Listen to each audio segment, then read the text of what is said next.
All right. Boom. We're up and running on everything. I checked. Made sure. Yeah, we're live on everything. We're on it at least. So what's up, man? How's it going? Everybody, hello. It's Big Ace, and it's another Brisco and Big Ace show. It's been a little bit. I think this is our first episode back since the Heath Slater show. Yeah, but that wasn't really too long ago. That's like 2 weeks, but a lot happens in 2 weeks. Like Heath Slater then appearing on Monday Night Raw.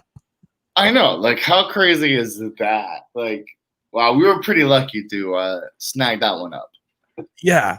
Yeah, I wonder if he had already known that when he was talking to us, because that was about like a half week out from that Raw. That was like 4 days before that, I think.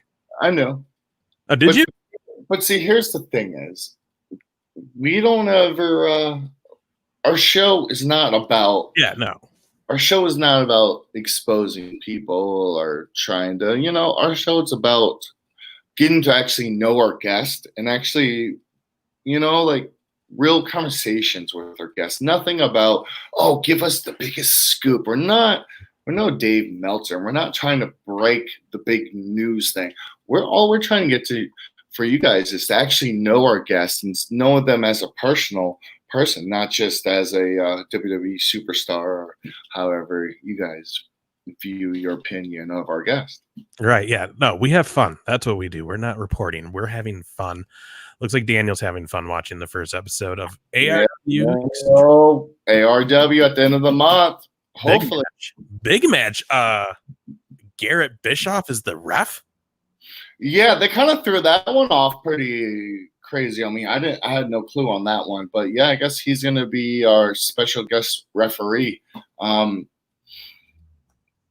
It's weird because I think people are going to be like, they're picking sides, but Garrett's pretty straight up down the middle. I mean, I don't really think he's going to, call the match favorably for me just because of our friendship and stuff like that. But it is pretty crazy that he is going to be a referee. It'll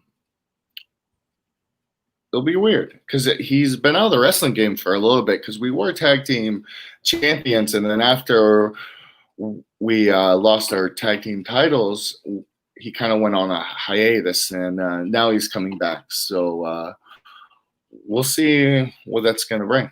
Yeah, man, that's awesome. When I was down there, I got to watch you and Garrett actually put up those titles at a show for Atomic Wrestling. That was a whole lot. And who brought us to the ring? Yeah. Road Warrior Animal brought you both to the ring, cut an amazing promo. That's someone we need on the podcast. Yeah, that'd be fun. Yeah, he was supposed to be in my hometown next month for a convention that is no longer happening. So that's. I was going to say there's. Yeah, I'm gonna have to go in the old black book, as we say, and look up some numbers. Yeah, man, that'd be a lot of fun. But yeah, so that was a fun thing though, seeing Heath Slater make that little appearance on Raw, which is it's almost odd WWE did that. It's not a move they usually would pull with someone that's been let go and is on their no, and that I mean, too, is just awesome to have him on the podcast. I mean, what a great guy, what a great father, what a great husband, what an all-around good guy, and it's also good to it helps promote him too. It helps boost him. I think maybe it's just them showing that they have respect for him and giving him the extra, because normally they would have just buried him, but they gave a good Drew McIntyre, they hugged. I was in developmental with all those guys. I mean, yeah. I've seen all the hard work. I've been there. I've done it. I've wrestled them multiple times. So it's like I feel like WWE gave Heath. They were just showing them their respect towards him and just giving him we do respect everything you've done for the company. Yeah, that's dope, man. 14 years. It's something that he definitely deserved. So it was fun to watch too, man. Great promo. And like you said, that's what's cool, man. Cause that is a lot of those guys are the ones that you came in there with too, over at FCW in that time. So, I mean, these are the guys you were working with down there. So Well, all of them. Everyone from Seth Rollins to Dean Ambrose to Sheamus to the Usos to Ginger to um, Roman Reigns, Bray Wyatt. Just That's a sick class that you were in there with. yeah, pretty much. Everyone, and we wrestled everyone every night. You heard when we had Dr. Tom on, we wrestled everybody. It was awesome. It was a really good time. That's awesome. And then so you've been pretty busy. 4th of July, how was it? 4th of July, it was fun. To be honest with you, I was asleep probably by like 10 o'clock. Yeah, but because you were fishing, right? Yeah, we were out deep sea fishing and spear fishing. What time do you get up to do that? Because I know up here, fishing's big up here, but it ain't deep sea. But guys are getting out as sun is coming up or right before, I'm up at 4:50 and then like making coffee at 5, brushing your teeth, getting ready, having all the gear in the boat by 5:30, by 5:45. Hopefully everyone's in the boat, ready to go, and we're anchoring out because, too, you also got to think we're going 30, 40 miles offshore. Yeah. We're talking about 3 hours of a boat ride out in the middle of the ocean where there's nothing. No land, no out in the middle of nowhere. So it's a long day. It's a long trek, and then of course you got the waves. You got being on the boat all day, the sun beating on you. Of course, you have a couple of cervezas. You know how it is. Yeah, it's a good day. And we got video. We're gonna go through some video on this episode of Wes doing some fishing. And you could see in the video, like I even made comment. I was like, that's such a great view of just no land in sight and just in the middle. It's scary though. Oh yeah, for sure. We only had one engine, and earlier that day, the battery power is actually getting us trouble. See, I wouldn't have gone then. That would have been it for me. I'd have been done. I would have not gone. Yeah, but you know what? We're rednecks. We buy an extra battery. Okay, well, in that case. Hell yeah, man. So now again, I have no clue about deep sea fishing, and I'm sure people watching are maybe in the same boat unless they're down by you. Again, I'm in the Midwest where fishing's huge. Walleye, pike, bass, trout, all this stuff because it's lakes and rivers. We're not in the ocean, so. Well, we got all that in my backyard. Right, and I know you do, but I mean, like, what would the deep sea fishing though? Like, what? I know it's on a bigger boat. You're in the ocean. You're catching bigger fish. Yeah, you have to be on a bigger boat because you're dealing with big waves, and you're looking for the Gulf Stream, and you're going around 3 to 4 hours out in the middle of the ocean. And we're talking about, I'm fishing. We try to go find the humps where it'll drop from anywhere from 90 feet down to about 600 feet, maybe to 1,000 feet. Jeez. And then, so you fish up along that ridge line, and then you're also looking for weed patches, birds coming down. If you see a lot of birds coming down, you're looking for bait fish. You're looking for any type of movement. Constantly just keeping your eyes open and checking the radar and just seeing where that. Plus, you don't want to be out there and trapped in the storm. Lord forbid, we do live in Florida. Lightning, you don't want to be out in the middle of the ocean. It starts lightning. So there's a lot of variables that you have to check before you even leave. Like, it's not just like, hey, we're going to hop on the boat and drive 3 hours out in the middle of the ocean. It's not possible. You have to check the weather. You have to check the waves. You have to check the current. You have to see what's going on because you can't get trapped out there because if you get trapped out there, you're out there by yourself and chances of help is very hard. And the more that the current takes you and it's not like you can just anchor out and say, hey, I'm stuck in one spot. It's not going to happen. You like I said, you're dealing with anywhere from 1,000 feet of water to beyond that. Like, so there's no anchoring physically possible. So, you're caught up in the currents and the streams, and you always have to be just constantly monitoring everything. You have to worry about, okay, how much gas did we bring out there? How much gas did it take to burn out there? How much gas is it going to take us to bring us back home? There's a lot that you put into one of these deep sea fishing trips. Right now, how big are you catching? Because I'm curious about, like, how long of a fight is it? Like, what's the longest fight you've had deep sea fishing? Because now the other thing too, it's like that you're like fighting whole body with some of these fish out there. This last trip wasn't that bad, but the longest ever was probably hour and a half. Good solid hour and a half, and that was, I believe it was a tuna, and then I did another 45 minutes to an hour in Puerto Rico on a kingfish or a wahoo, I believe. I don't remember which one it was, but it took probably about an hour to bring it to the boat. I mean, tough. I mean, it's physically demanding. I mean, literally the rod, if you can't let go of the rod because it's going in the water and you don't drop it. So you're holding on to it for dear life, and it's pull and drag. So as it's pull and drag, you hear the line. That's when you hear zzz. So you let it pull its drag, and then as soon as you hear it stop, you reel up, and then it's reel.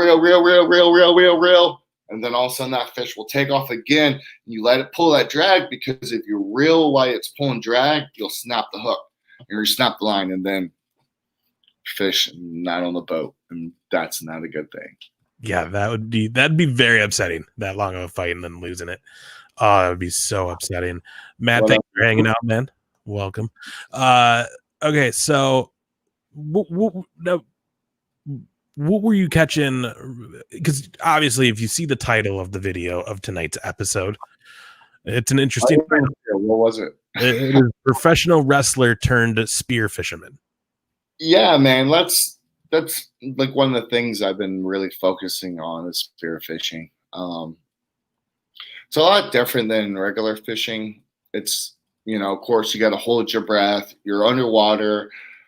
I've been practicing. I'm down to I can hold my breath for over 2 minutes and 45 seconds now. Damn, what? 2 minutes and 45 seconds? Bro, my friend's girlfriend in Puerto Rico, actually now they're married. She can go 5 minutes, 200 feet. Ugh. I'm struggling. I'm already thinking about it. I'm struggling. I'm comfortable at 50 feet. I'm pretty comfortable at diving down 50 feet and then holding my breath for a full minute 35 seconds while I'm trying to attract the fish, while there's sharks and other dangerous barracudas circling around.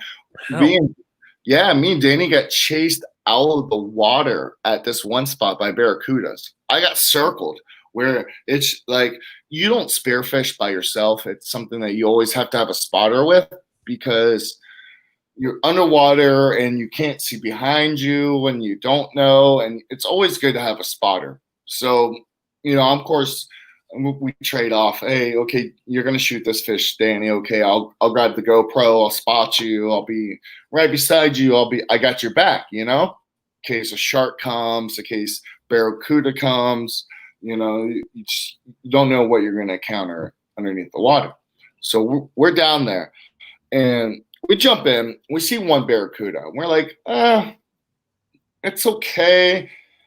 We'll see what happens. We grab a junk fish, a grunt.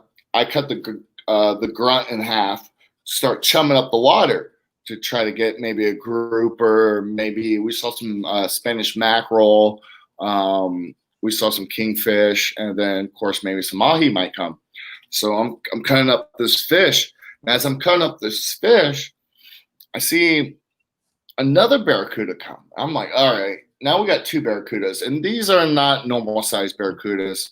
I'm no joking. They were probably at least 3 foot to maybe 4 foot barracudas. I mean, these were big barracudas. And if you've ever seen a barracuda, They're scary looking. They got the nasty teeth, shark teeth, just like sticking out of their body, and they're known to attack free divers.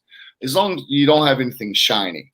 We don't have nothing shiny, but I am cutting up a fish, which is something that they want to eat.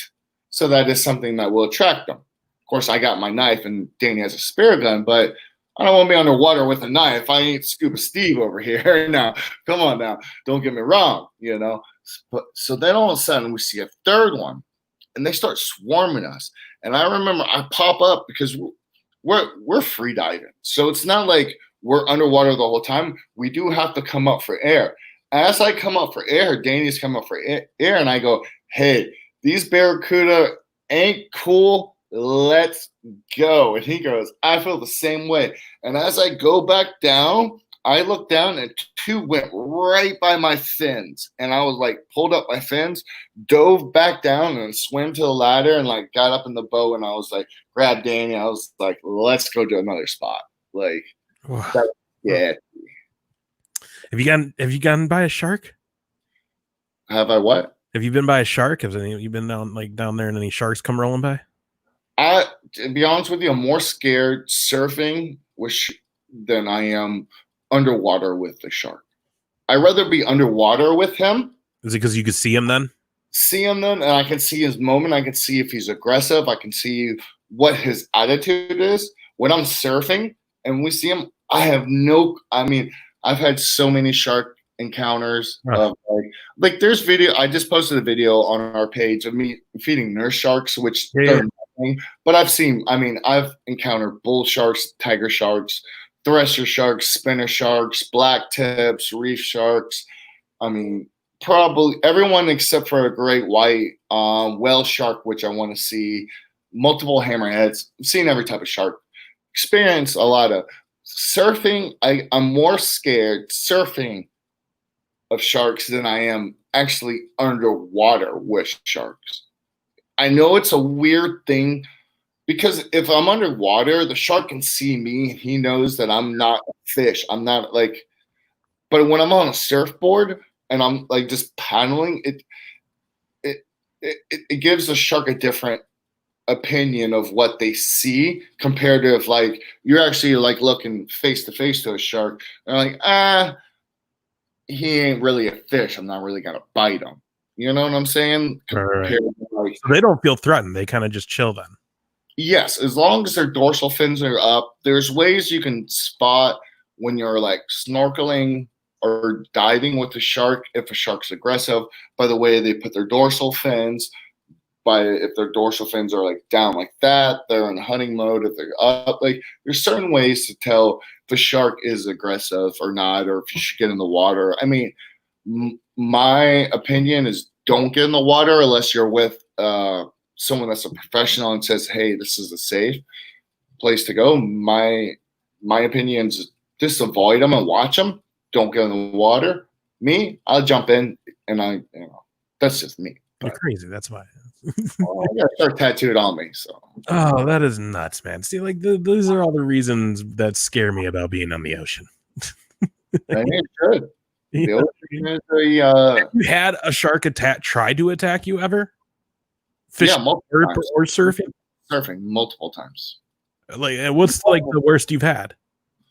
Bumped off my surfboard. Been circled by probably a 8-foot bull shark where there was a group of 5 of us that huddled together and the bull shark's just going like this right in front of us. And it's a big enough one where none of us wanted to move because it could have been bad. I've had one knock me off my surfboard. I've had one knock my friend's kid off a surfboard while he's teaching this kid how to surfboard.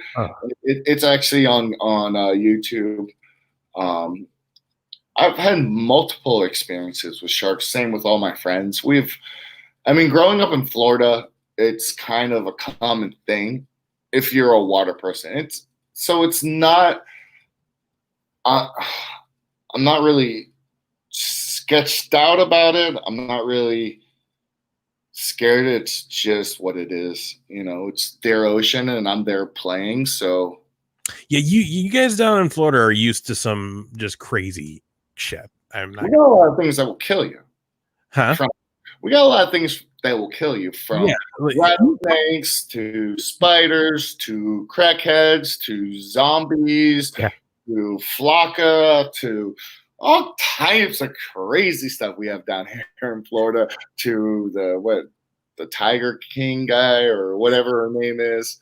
We all times of what's her name?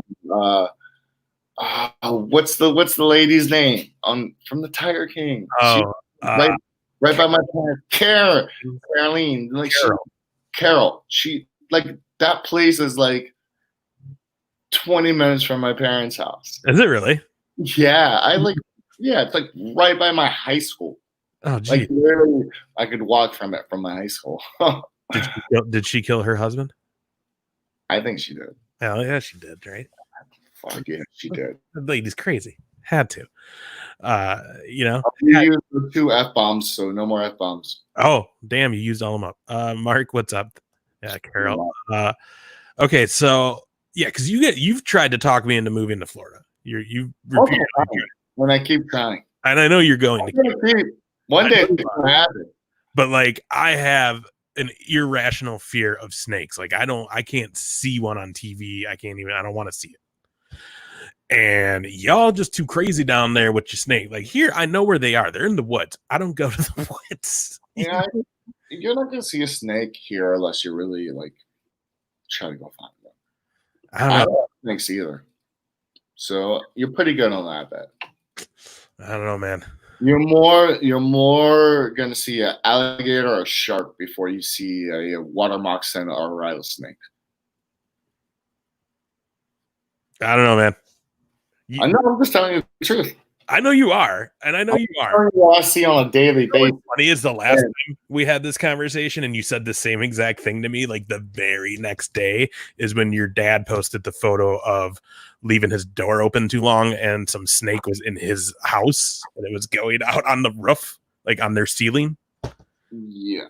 And I was just like, oh, okay. Well, here's the thing: is my parents have 10 acres of property out in the middle of nowhere. So it's a little bit different than if you live in the city, which I live right in the middle of the city. I live in a concrete jungle, so there's no snakes nowhere near. I am bummed though, because when I was down there and we were driving to Cocoa for the show, we apparently passed a gator, and you were like freaking out. You're like, "Did you see how big that thing was?" And I didn't even see it. I was like, "Where? I don't even see this thing. Where is it?"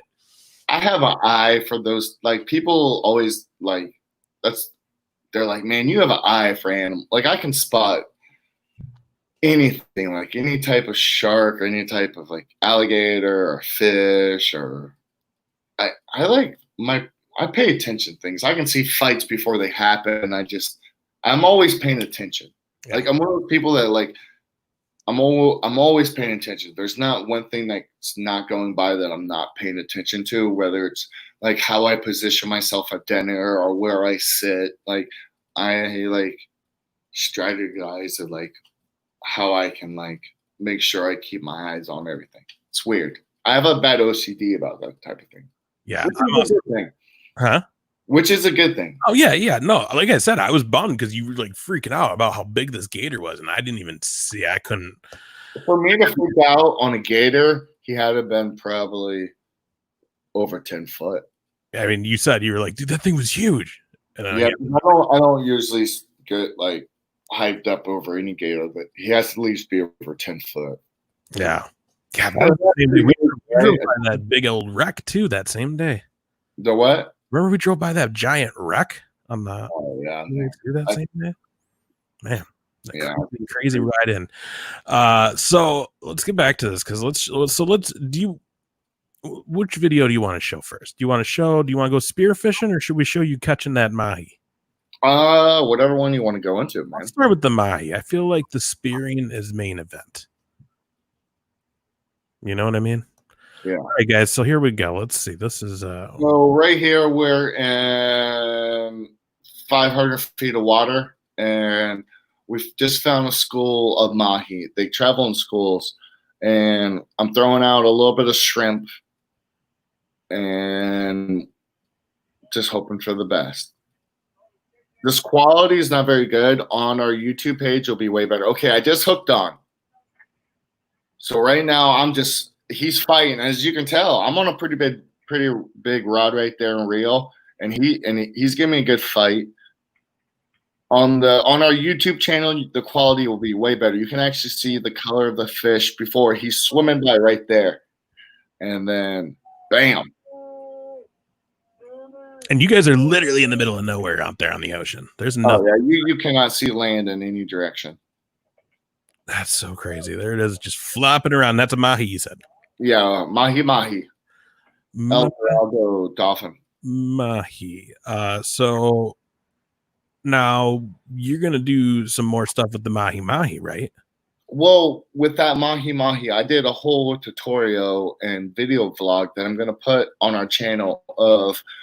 There's 3 of them that I caught that I have on video with the GoPro, and then I'm gonna take you through actually a cooking stage of how to cook and prepare mahi and make mango mahi tacos. Oh damn. Yeah, so it's a kind of like a cooking, and if you guys like it and want to see more stuff like that, please comment, like, subscribe, share, and help us be able to create more content, because with you guys sharing our videos and liking it and leaving comments allows us to be able to create more content. And of course, that's all we want to do is create good content for you guys. And it's kind of a cooking show. It's me cooking. It's me actually going through all the processes of cooking mahi, and then of course the finished process, me eating a big huge mahi taco. That's dope, man.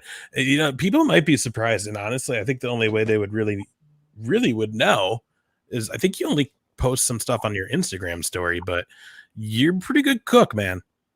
Yeah, I love cooking. That's cooking is a passion of mine. It's like one of those things that I love, just to put on some good music, have some friends over, everyone talking, everyone just cooking and laughing and joking, and that's kind of like my from 19 to 30, all my friends, that's what we did. It's we would turn the radio up as loud as possible, and we would grill.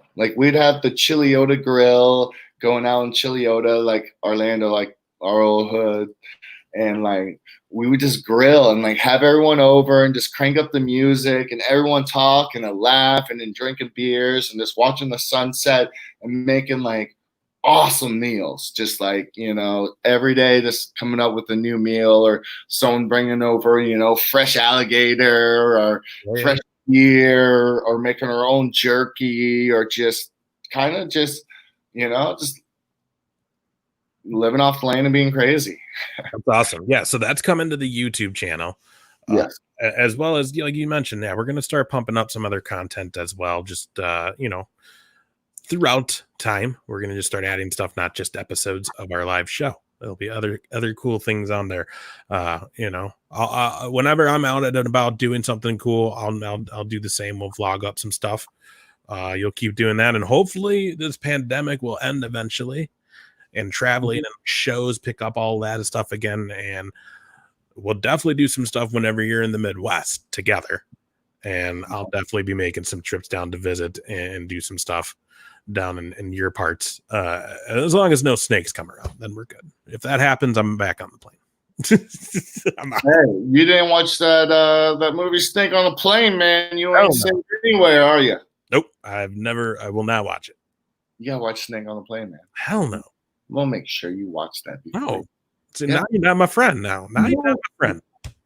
Oh my God. That's right when the snake comes out of the AC, comes right down, and you're just gonna be sitting in your nice little, you're gonna be oh, I'm coming back from Florida. Snake on the Plane will be the opposite. It's when you're coming home, because some guy smuggled a snake from Florida and it's gonna bring it back to Minnesota. So you want to hear what? You know what? I'm going back to the Twin Cities. Everything's gonna be fine. There's no snakes, and all of a sudden get one of those. I'm gonna book you a late night flight, so you're all comfortable. You're all sitting there with your little pillow, snugged up to the window. And next thing you know, Snake on a plane.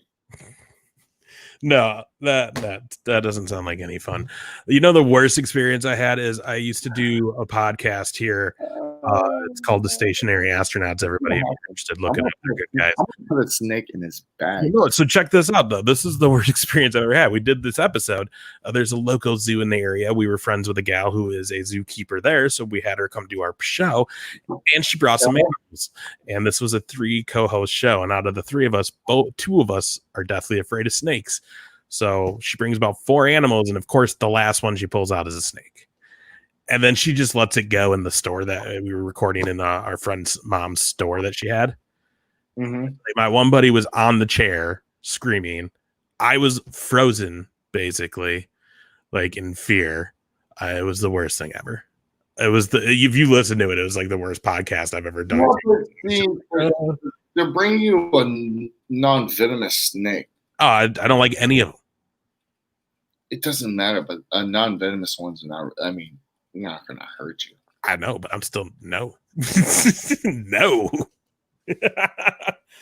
I mean, I'm not gonna lie. I do not like snakes, but if it's non-venomous, I'm not really scared of it. Yeah, no, not me. They're, some people are scared of different things, though. I know I have a friend who was scared of moths. Legitimately scared of moths. Yeah, I don't really see too many of those down here. No, we see them up here, but again, it's. I like glow bugs. What's that?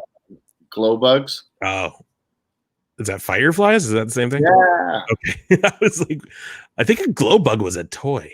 Yeah, we have them up north, but not too much where I am. But.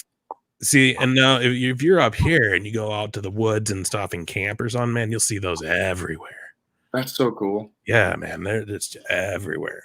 So that is the one thing, and up here we get that, like those, and you'll see like foxes, coyotes, deer, bears. You see all that shit up here.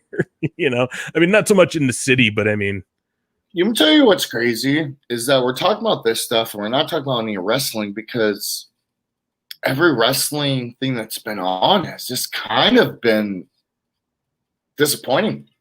Yeah, the other thing too is we just came off of 2 weeks of 2 big shows on Wednesday night as far as WWE doing Great American Bash, AEW doing Fyter Fest, 2 nights, 2 weeks. I'm already tired of hearing people fight about the ratings. And don't get me wrong, not in the way, because again, the Monday Night Wars was an epic time, all that stuff, and a ratings war right now is good for the industry because hopefully it means they're going to push each other to pump good product out, but it's that's all I keep hearing about, and it's not about the ratings. To me, it's about good quality programming. Yeah, to be honest, they're all kind of doing okay. I have to beg to differ. I've watched a couple of it and I had to turn it off. Yeah, I don't know. Like, I know NXT's done some good stuff for the Great American Bash. Keith Lee, Adam Cole. No, that was a hell of a match. Keith Lee, always, and Adam Cole, mad respect. There's been a couple other ones, but other than it was really good. AEW had the Young Bucks FTR against Blade, Butcher, and the Lucha Bros. That was a really good match. And man, Orange Cassidy and Jericho was awesome. It was awesome. Really was. Jericho says it's one of the best he's done ever. He actually had to probably come up with a lot of stuff to put the guy over. Yeah, but I mean, they both think.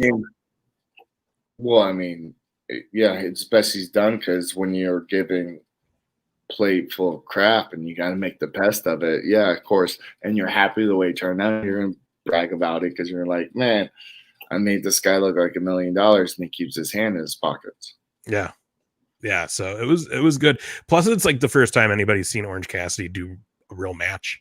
Like, he did the shit for the first like 5 minutes. After that, it was just a great match. No more hands and pie, nothing. It was just a good fight.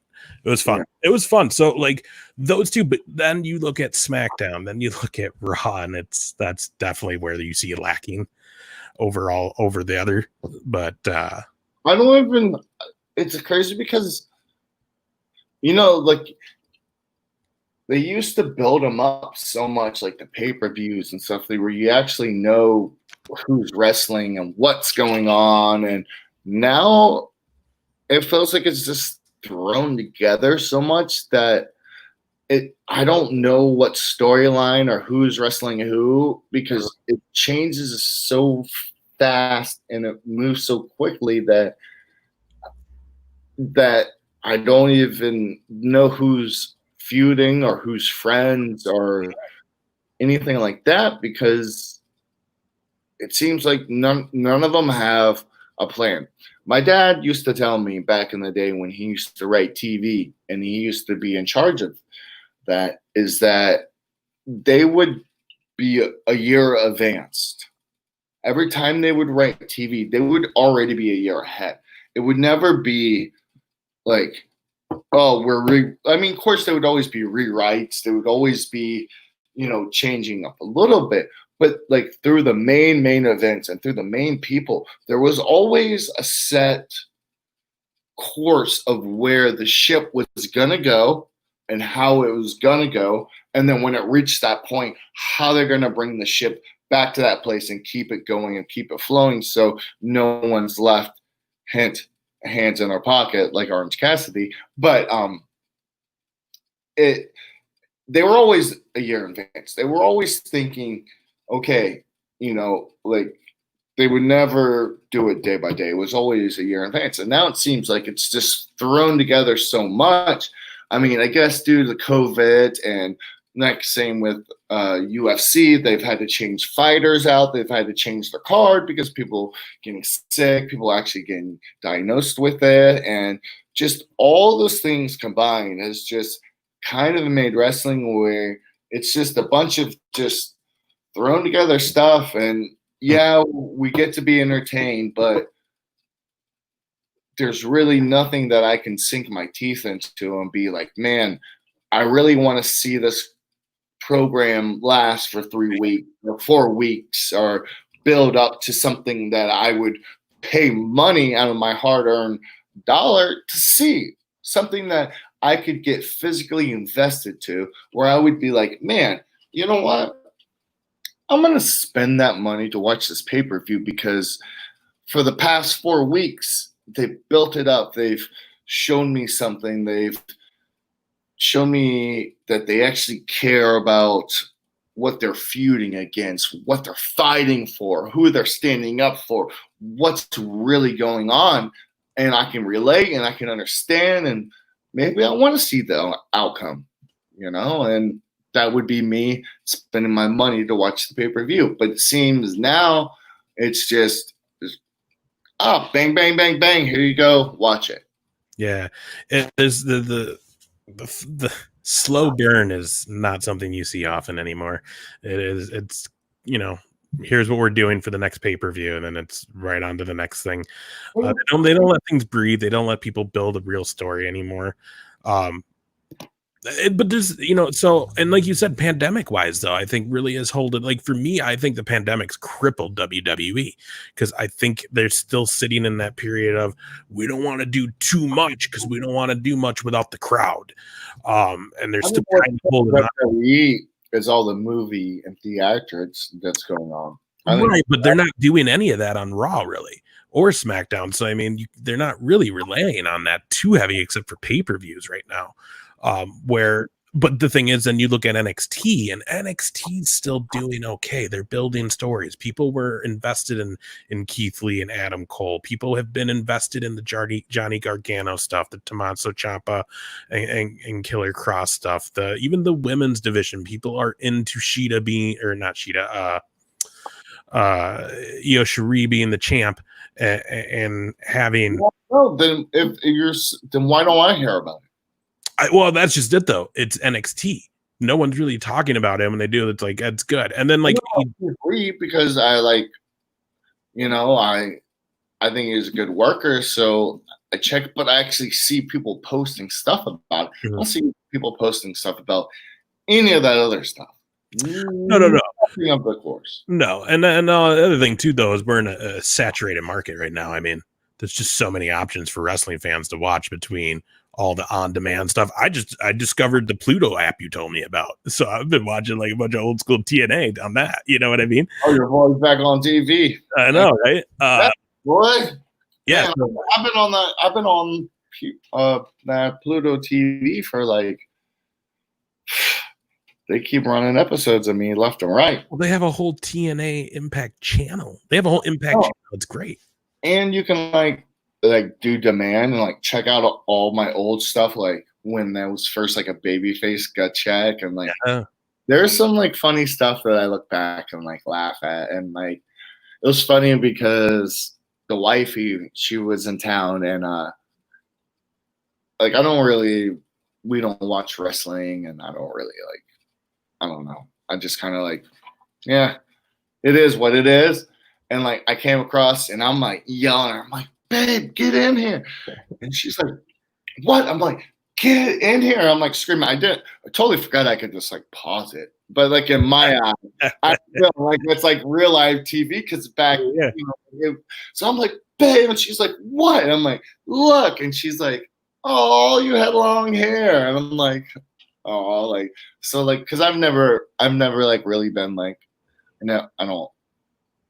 I don't really brag or post or, I just don't really. I'll tell you what, like even to be honest, just recently in weeks, the last few weeks, this is the only time I remember you ever posting anything really, if it's not promoting a show you're about to be on, but like wrestling wise, like with the Aces and Eight stuff that's been coming up the last few weeks, like you've been posting a little bit more, but like that's the first I've seen, and I've known you for years.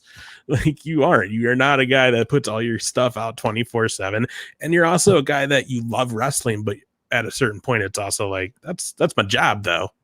I don't want to talk wrestling 24/7, which is awesome.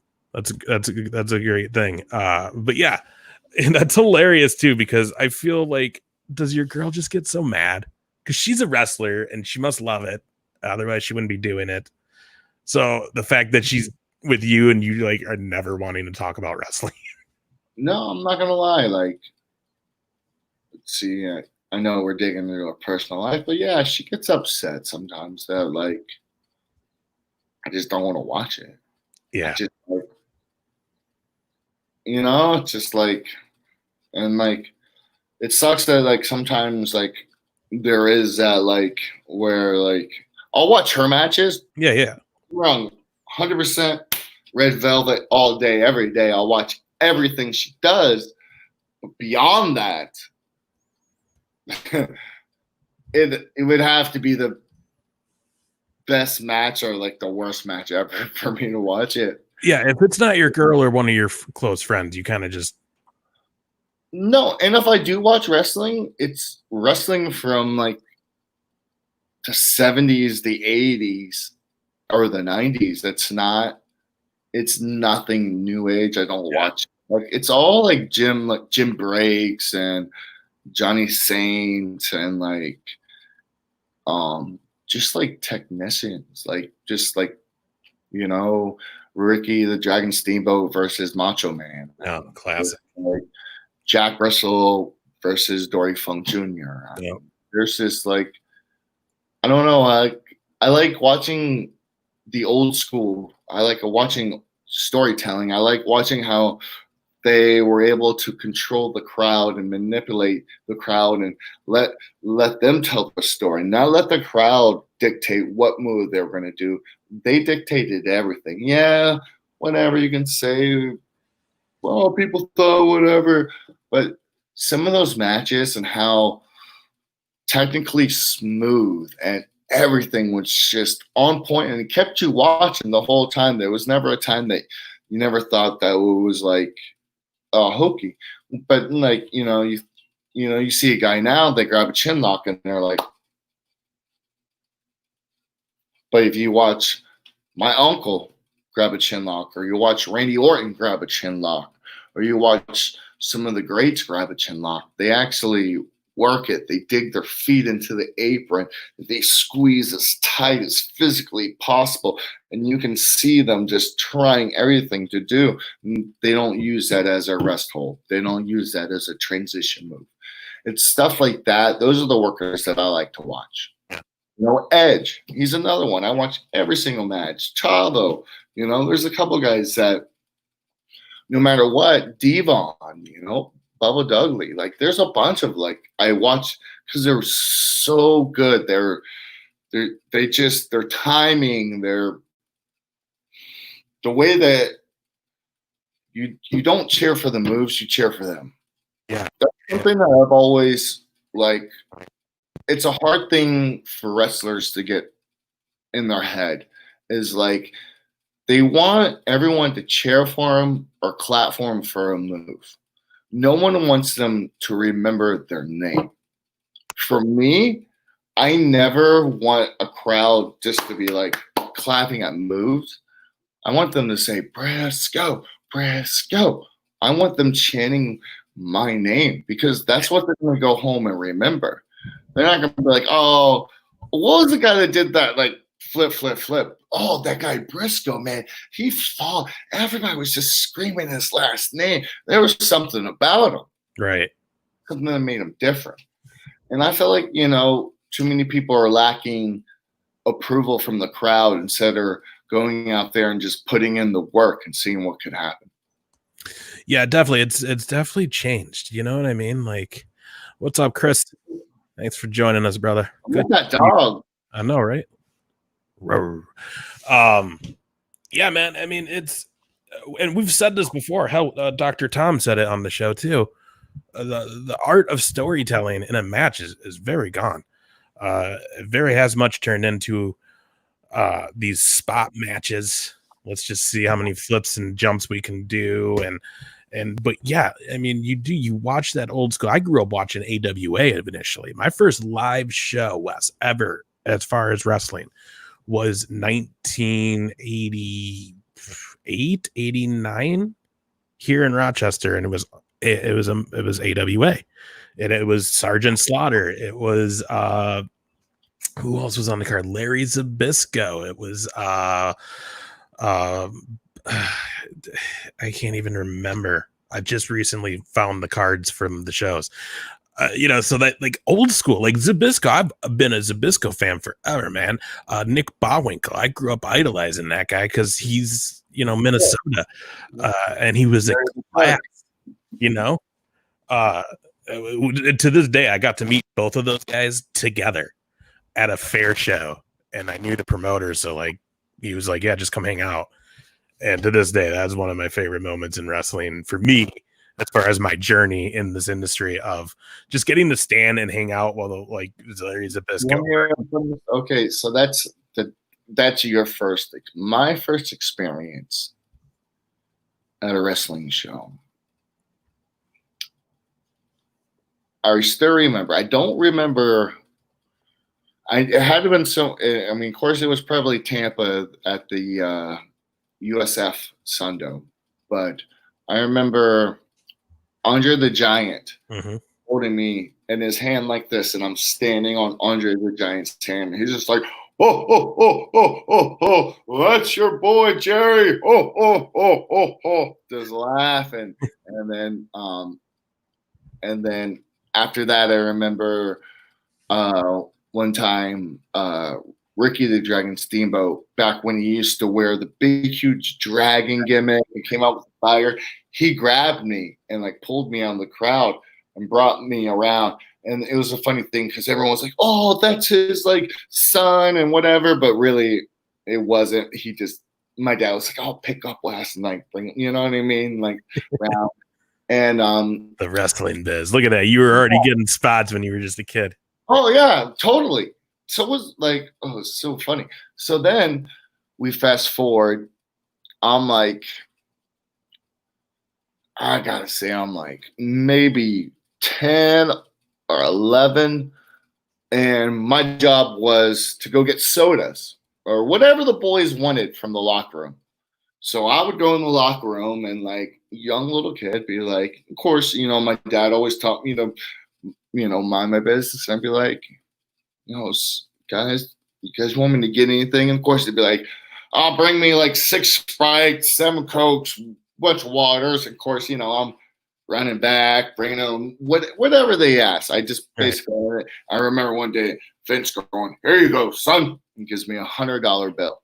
I'm like 11 years old. I'm like, I got $100 bill. So I remember every time they would come to Florida, I was their errand boy, and I did that for until I was I think right before I kind of quit doing that, I was like probably, I'm guessing, middle school. So were you getting out of that as you were starting to get into wakeboarding?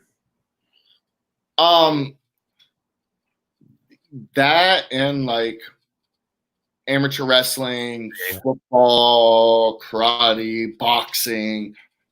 I had so much stuff going on that I was doing that it kind of like, I was like, Pops is only in for this town. I might skip it, like it was kind of like, and plus I was growing older, and then it wasn't, I don't know, maybe the boys thought as a little kid I could get by with, they could do with it without, they could say with whatever they wanted to say. But probably as me being like a middle school kid or someone that started smarting up, they probably want me in the locker room. You get what I'm saying? Like, it's different when you're a little kid and you don't know any better, and they're just asking you to go get you Cokes and sodas or whatever from catering. But like being like maybe middle-aged and actually understand what they're talking about, or what, I don't know. It's just kind of like, yeah, because you got to note too, this is still when kayfabe was alive. So there was still the illusion that it was real. Oh yeah, tons of times. So I mean, like, so that's where it kind of changed. Yeah. I do remember one day, my dad got Macho Man to come to my school and do like a talk. And at the time, I was like a purple belt, and my dad thought it'd be funny. He was like, "Hey, kick him." I'm like, "What do you mean, give him like a leg?" Yeah, and he's like, "No, kick him in the balls." I'm like, "What, Dad?" He's like, "Yeah, do it. It'll be funny." I'm like, so we're in like auditorium, in the middle of everything, and of course, oh yeah, Macho Man doing his thing. He's like, your dad says karate, let me get a kick. And I said, all right, wham! I kicked him square in the balls, and I dropped Macho Man straight to his knee. I remember my dad sitting there laughing in the corner. And I'm like, I'm a little kid, so I don't really know better. Yeah, you just like, okay. But now I'm like, man, my dad was a dick. Like, why did he have me kick Macho Man as hard as possible in the nuts? Like, he must have hit my dad or did something, because boy, my dad got him back, because I kicked him really hard in the nuts. What did he do? Did he just get up and be like, oh, okay? What's he gonna do? He ain't gonna mess with my dad. He didn't say nothing. Did he say anything to your dad though? No. Oh, that would have been hilarious. You don't say nothing to Papa Brisco. I mean, I don't know if you heard the stories about my dad and my uncle, but those are guys you don't mess with. Yeah, You kind of like, you show them respect, because if not, they're gonna demand it. That's like how I am, Like, so let me ask you this: when you were a kid, because I've never actually asked you this question in all the years I've known you, but when you were like a little kid, like doing that, was that ever something in your mind that you were like, I want to someday do this? Did that ever cross your mind as a youngin', or was that only really towards when like your career with wakeboarding was kind of coming to an end? I did right out of high school for a little bit, but then kind of stopped and went full with wakeboarding because I was getting paid. Yeah. I was getting paid good money. I mean, yeah, if anybody doesn't know, Wes was a professional wakeboarder, legit. I was ranked at top 5 in the world. Yeah. I mean, I had my own professional board. I had 3 of them that sold worldwide. I was worldwide at 17 years old. I turned pro at 18, and I was traveling at the world at 18 years old. So I had the opportunity to do something different and experience a different style of life. And that's what this reason why I'm different from all the other wrestlers is because I lived kind of a crazy life. I mean, I turned pro at 18 and traveled the world, and like, got to experience life in a whole different realm of, of other than wrestling, because wrestling is different. Wrestling, when you travel, you're stuck in the building, hotel, to the next area.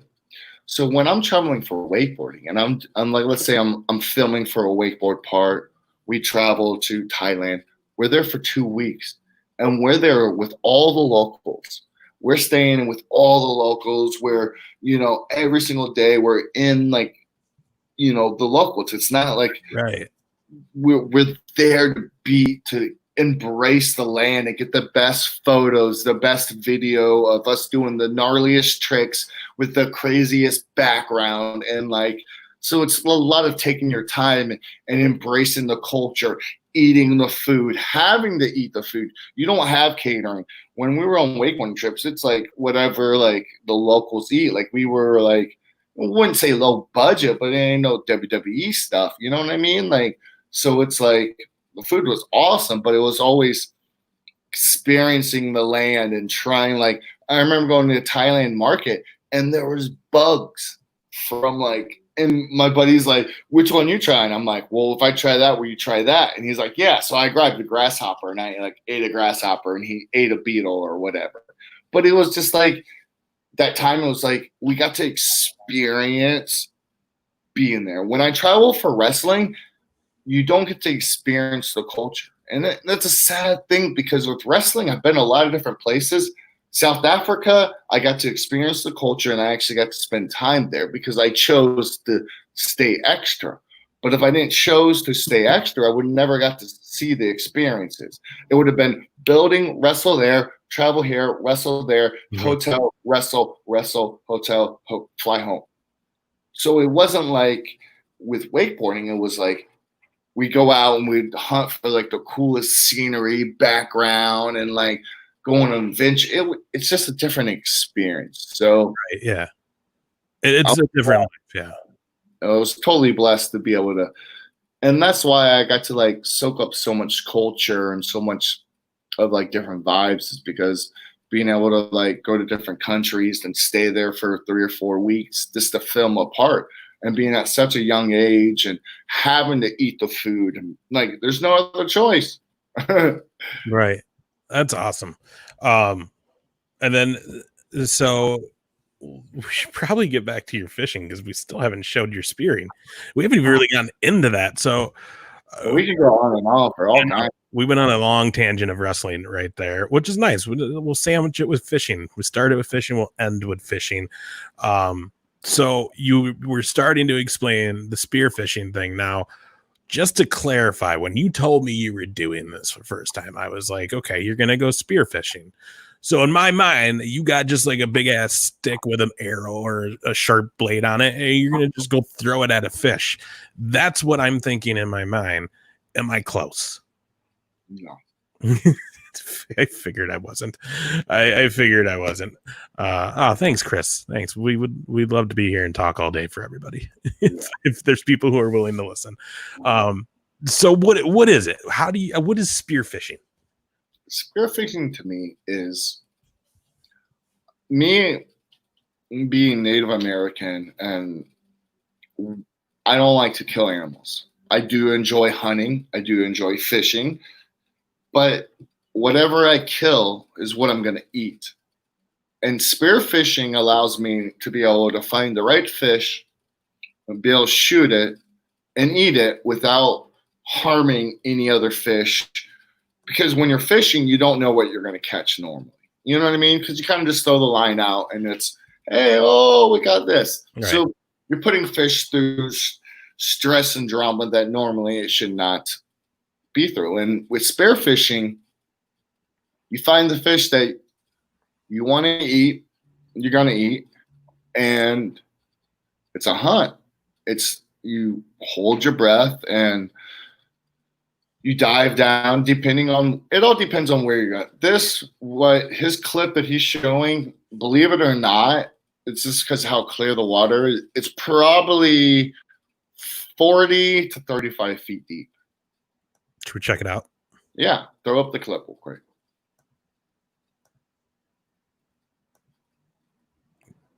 Whoops, hang on, guys. Let me take that banner down. There we go. Technical So we difficulty. can see the whole thing. All right, here we go. Oops, sorry, wrong one. I got 2 videos up. There it is.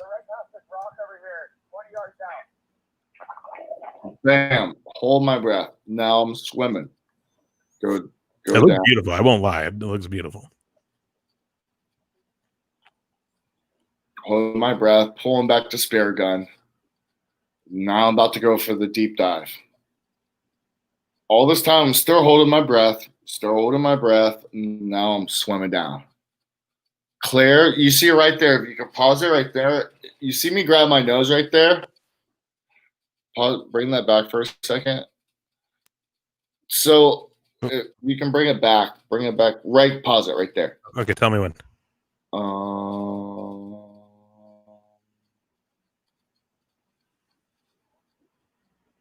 Pause it now.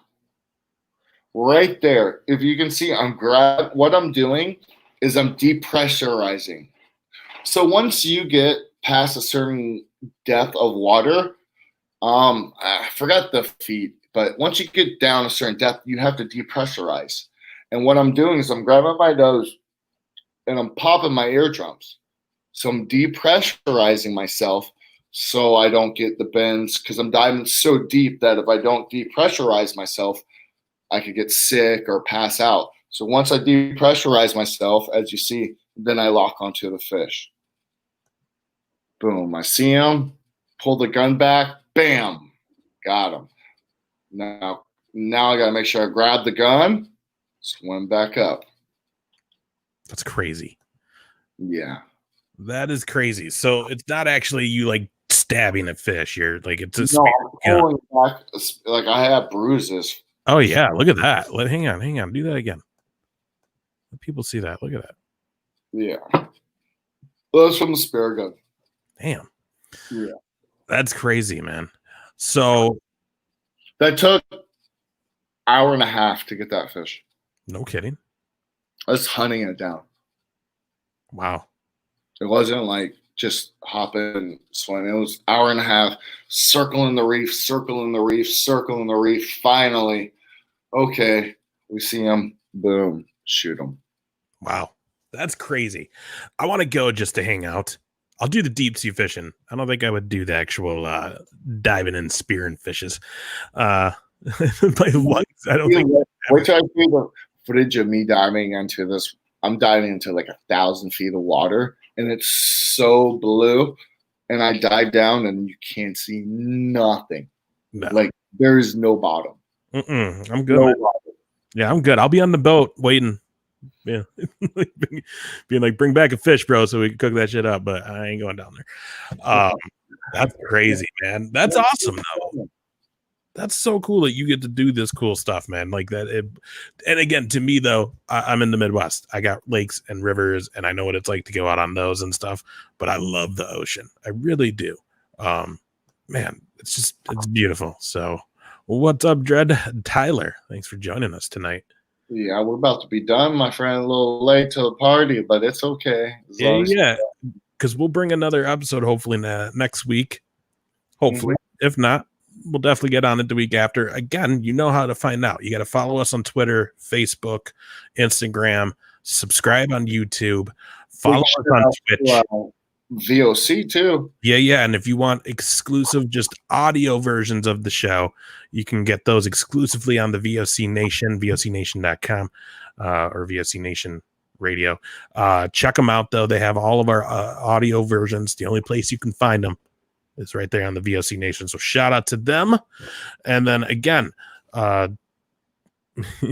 he says you know him, Wes, and apparently fashionably late. And then Twitch, guys, get on that. We're gonna start maybe doing some cool stuff on the Twitch channel as well. So it's on there. Everything's Brisco and Big Ace Show. Like us, share us, everything, man. Spread it throughout the world, because that's what we want to do. Spread some goodness throughout the world. Yeah, like again, I know we harp on this all the time, but it's always positive. It's always going to be good stuff. We're not gonna ever be negative.